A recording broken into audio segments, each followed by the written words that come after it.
आलसी देवरानी। मीनू काम करने में बहुत होशियार है। एक रोज मीनू की सास बिमला उससे कहती है, पिछले जन्म में मैंने कोई बहुत अच्छे कर्म ही किए होंगे जो मुझे तेरे जैसी बहू मिली है।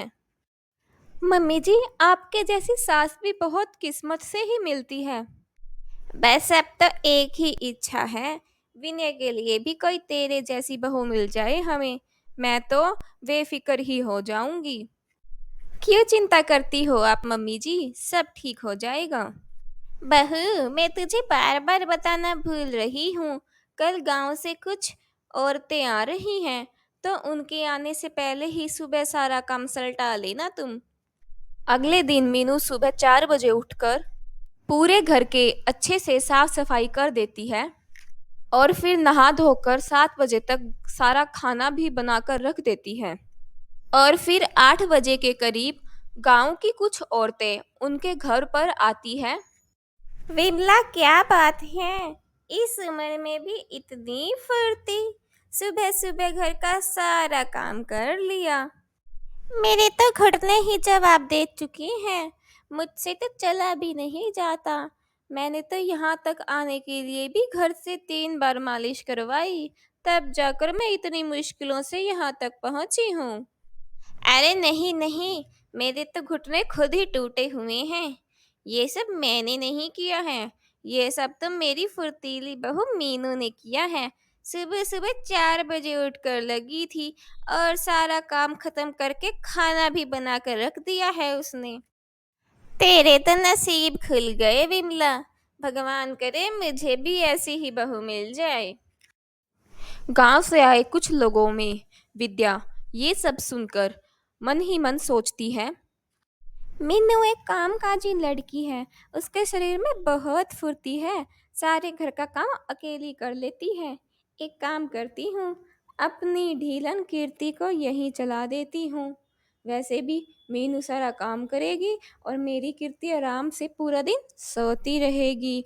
और इन सबको क्या पता चलेगा कि मेरी कीर्ति ढीली है? शादी के बाद पता चलेगा, तब की तब देख लेंगे। विद्या विमला से अपनी बेटी कीर्ति की शादी की बात कर लेती है और विमला भी राजी हो जाती है। विमला अपने छोटे बेटे विनय की शादी कीर्ति के साथ करवा देती है। कीर्ति और विनय की शादी हो जाती है। मीनू कीर्ति को अपनी छोटी बहन की तरह मानती है। कीर्ति, तुम अभी नई नई हो। ज्यादा टेंशन लेने की जरूरत नहीं है तुमको। धीरे धीरे तुम इस घर के सारे तौर तरीके सीख जाओगी। और अगर कुछ भी पूछना हो तो तुम मुझसे आकर पूछ लेना। मीनू के वहां से जाते ही कीर्ति कहती है, यार, ये लड़की तो गजब है। 2 मिनट में ऊपर 2 मिनट में नीचे इतनी फुर्ती से काम करती है। इसके पैर में चक्के लगे हैं क्या? अगर ये ऐसे ही काम करती रही तो ये तो अपने परिवार के सामने बहुत अच्छी बन जाएगी और मैं सबके सामने नीचे गिर जाऊंगी। इसका तो कुछ करना ही पड़ेगा। अगले दिन कीर्ति की पहली रसोई होती है, इसलिए वो रसोई में जाती है। कीर्ति 12 बजे तक भी नाश्ता तैयार नहीं कर पाती। सभी भूख से परेशान हो जाते हैं। बहुत भूख लगी है। अभी तक तो भाभी 4 बार खाना बना चुकी होती। बहू, अब क्या दोपहर का खाना और नाश्ता एक ही साथ मिलेगा? अब जल्दी से ले भी आ। मैं देखती हूँ मम्मी जी। मीनू रसोई में जाती है और आश्चर्य में पड़ जाती है, तुमने 4 घंटों में बस आलू उबाले हैं? इस तरह तो रात तक भी खाना नहीं बनेगा। सबको बहुत भूख लगी है। हटो तुम, मैं बनाती हूँ सारा खाना जल्दी से। मीनू जल्दी जल्दी से सबके लिए खाना तैयार करती है और सबको परोसती है। इस फुर्तेली मछली को तो मैं सबक सिखा के रहूंगी। इसने मेरे हिस्से की वाहवाही लूट ली। ये सारे परिवार के सामने खुद महान बन गई। मीनू दिन भर अपने घर का सारा काम किया करती थी और कीर्ति बस दिन भर सोया करती थी।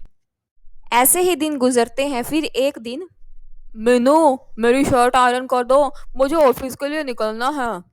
मीनू 1 सेकंड में झट से कमरे में आकर अपने पति की शर्ट को आयरन कर देती है। जब मीनू घर का दूसरा काम देखने के लिए चली जाती है, उसी वक्त मौका पाकर कीर्ति शर्ट को जला देती है। और जब विकास आकर अपनी शर्ट को देखता है तो वो मीनू पर बहुत चिल्लाता है।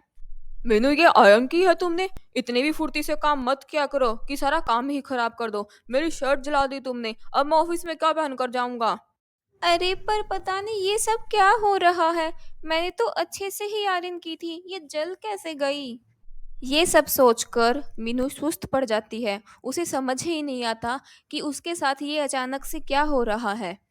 ऐसे ही दिन गुजरते हैं। कीर्ति मीनू का हर काम बिगाड़ती रहती थी। फिर एक दिन मीनू सबके लिए खाना बना रही होती है। जब मीनू कोई दूसरा काम देखने के लिए रसोई से बाहर जाती है, तभी मौका पाकर कीर्ति फिर से एक बार मीनू का काम बिगाड़ने के लिए रसोई में आ जाती है और वो मीनू के बनाए हुए सारे खाने में बहुत सारा नमक डाल देती है। उसको ये करते हुए उसका पति विनय देख लेता है। विनय सभी घर वालों को आवाज लगाकर रसोई में बुलाता है। विनय की आवाज सुनकर विमला, मीनू और विकास तुरंत रसोई में आते हैं। माँ, ये सब कीर्ति कर रही थी इतने दिनों से भाभी को नीचा दिखाने के लिए। खुद तो ढीलन है और भाभी के सारे काम बिगाड़ रही है। ये सब भाभी को नीचा दिखाने के लिए किया जा रहा है।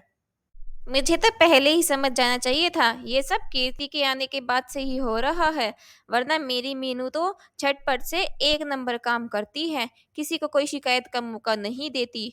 और मुझे पहले ही समझ जाना चाहिए था, जैसे ही इसकी माँ विद्या झूठी वैसे ही उसकी बेटी झूठी।